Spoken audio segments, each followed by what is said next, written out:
आज मैं straight pant बताऊंगी जो आजकल बहुत ज़्यादा ट्रेंड में चल रही है। तो वीडियो पे अंत तक बने रहिएगा और वीडियो अच्छी लगे तो एक लाइक ज़रूर करिएगा और चैनल को सब्सक्राइब जरूर करिएगा। तो चलिए चलते हैं कटिंग की तरफ। तो ये मैंने कपड़े को डबल फोल्ड करके बिछा लिया है इस तरह से मैंने कपड़े को बिछाया है। देखो 1.5 इंच ऊपर निकाल के रखा है। बंद साइड मेरी तरफ है, खुली साइड इस तरफ है। बंद साइड नीचे रखा है मैंने। इसका साइज मैं बता रही हूँ, लंबाई कितनी है इसकी। तो लंबाई है 40 इंच और 48 के हिसाब से, हिप के हिसाब से हम इसको पैंट को बना रहे हैं। में रखना है। तो सबसे पहले हमें इसकी ये चीज़ चौड़ाई लेनी है। तो ये बैठा हमारा 12 इंच, चौथाई भाग इसका, उसमें 2 इंच प्लस किया तो हो गया 14 इंच। 14 इंच हो गया फ्रंट पार्ट के लिए और 2 इंच हमने रखा एक्स्ट्रा, वो 16 हो गया। तो ये रखा हमने बैक पार्ट के लिए। 1.5 इंच इसमें ऊपर निकाल के रखा है। अभी हम यहाँ से इसको निशान लगाएंगे और 2 इंच रखा है, 2.5 इंच रखा है इसको फोल्ड करने के लिए। इसमें डालेंगे इलास्टिक इस तरह से, ठीक है। तो यहाँ से हम रखते हैं ऐसे, बैक पार्ट में बढ़ा के रखना है 1.5 इंच इस तरह से। आसन रखना है 13.5 इंच। तो 13.5 इंच पे यहाँ निशान लगा के और ये 2.5 इंच इस तरफ को लगाया है इस तरह से। और यहाँ से 16 इंच से इस 2.5 इंच पे को हमने इस तरह से एक लाइन खींची ऐसे। 2.5 इंच ही इससे आगे लगाना है और इस तरह से इसकी गुलाई बना लेना है। दोनों की हमें अच्छे से गुलाई बनानी है। 3.5 इंच हमने यहाँ से रखा इस तरफ को। यहाँ से हमें कोई भी इसमें शेप नहीं लेनी है। हम इस तरह से शेप लेते थे ना हर पैंट में इस तरह से, तो वो हमें नहीं लेनी है। सिर्फ इसको सीधा ही रखना है, ये चीज़ हमको सीधा ही रखना है बिल्कुल। और ये 2 इंच पर आगे लगाया निशान इस तरह से, ठीक है। अब हमें लेनी है शेप पट्टी। शेप पट्टी को इस तरह से रखना है, इस तरह से निशान लगाना है यहाँ से। ये हमें निशान लगाना है, एक निशान इधर लगाना है।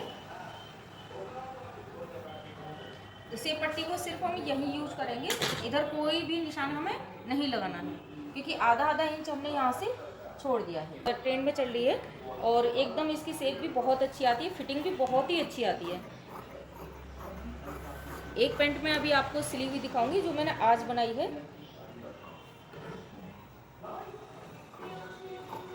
तो सबसे पहले हमें इस निशान से कटिंग करनी है।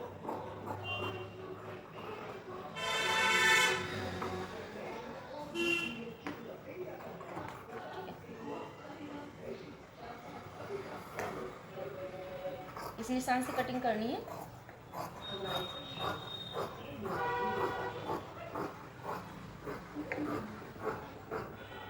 ना हल्का सा झुकाते हुए कटिंग करेंगे और यहाँ से अलग कर देना। अगर आपका ज़्यादा कपड़ा निकलता है आगे तो आप फालतू कपड़े को कट कर दें और अपने हिसाब से फोल्ड करने के लिए रख लें। इस तरह से मैंने कटिंग कर दी और यहाँ हम एक एक कट लगा लेंगे दोनों तरफ क्योंकि हमें यहाँ से फोल्ड करनी है। अब क्या करना है, हमें एक पार्ट को हम निकाल देते हैं। बैक वाले पार्ट को हम साइड में रख देंगे। फ्रंट वाले पार्ट को दोबारा से हमें इसी तरह से बिछाना है। ये हमने फिर से बिछा लिया है, सेट करके अच्छे से रख लिया है, कहीं से हमें टेढ़ा कपड़ा ना हो ताकि हमारी पैंट में झोल ना आए। तो अब हमें क्या करना है, इस वाले निशान से हमें कटिंग करनी है। ये फ्रंट वाला पार्ट है, ध्यान रखिए फ्रंट वाले पार्ट में ही हमें कटिंग करनी है। बैक वाले पार्ट को हमें साइड रख देना है। जो हमने ऊपर से फालतू काटा था वो हमारा बैक वाला पार्ट है, ये है हमारा फ्रंट वाला पार्ट, ठीक है। अब यहाँ से इसके आसन से कटिंग करनी है। आसन का हमें बहुत ध्यान रखना होता है, बराबर ही इसकी कटिंग होनी चाहिए। और ये हमारी पैंट की कटिंग हो गई है फ्रेंड्स।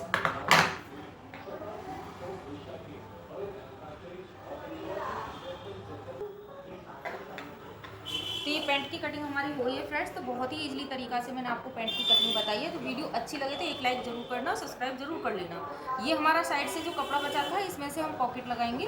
तो पॉकेट के लिए 12 इंच लंबाई में और 6 इंच चौड़ाई में डबल करके कपड़े को कट करना है।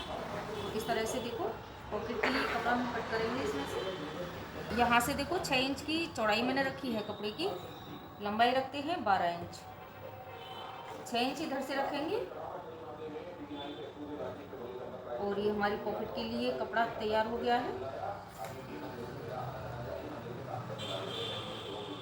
अगर आप दोनों साइड में पॉकेट लगाना चाहते हैं तो 12-12 इंच की लंबाई से 6 इंच चौड़ाई से दो कपड़े के लिए कपड़ा कट कर सकते हैं यहाँ।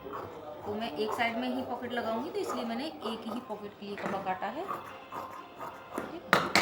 अगर आप आसन लगाना चाहते हैं तो ये कपड़ा आसन के लिए निकल आया, आप यहाँ से इस तरह से आसन लगा सकती हैं। तो मुझे आसन नहीं लगाना तो मैं इसको साइड में